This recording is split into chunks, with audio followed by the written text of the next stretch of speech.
It's Wednesday evening. புட்டு பொடி வாங்கியிருந்தேன். Saturday Sundays போல் வந்து செஞ்சு சாப்பிடலாம் அப்படின்னு சொல்லிட்டு. பட் இன்றைக்கி வந்து என்ன ஆச்சுன்னா கிளைமேட் வந்து சூப்பராக சேஞ்ச் ஆயிடுச்சு. ஸோ ஈவினிங் போல் வந்துட்டு புட்டு பண்ணிக்கலாம் அப்படின்னு சொல்லிட்டு தான் பண்ணிட்டு இருந்தேன்.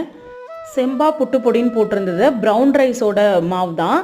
நான் என்ன பண்ணேன், அது பேக் சைடில் இருக்கிற இன்ஸ்ட்ரக்ஷன் படியே போயிடுவோம் அப்படின்னு சொல்லி பண்ணிட்டு இருந்தேன்.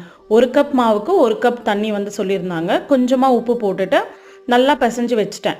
நல்லா பிசைஞ்சு வச்சதுக்கப்புறம் தான் பார்க்குறேன், அந்த ஸ்டீம் பண்ணுற தட்டே காணும். நம்ம ஏதாவது பண்ணணும்னு நினைக்கும் போது தான் ஏதாவது ஒன்று மிஸ் ஆகும். சரி ஓகே, இல்லைனா பரவாயில்லன்னு சொல்லிட்டு இட்லி ஊற்றுற தட்டிலேயே வச்சு நான் துணி போட்டு கூடவே கொஞ்சம் தேங்காய் துருவல் ஆட் பண்ணி நல்லா ஒரு 10 நிமிஷம் வேக வச்சு எடுத்துட்டேன். கொஞ்சமாக ஏலக்காய் தூள் ஆட் பண்ணி நல்லா கலரி விட்டுட்டேன்.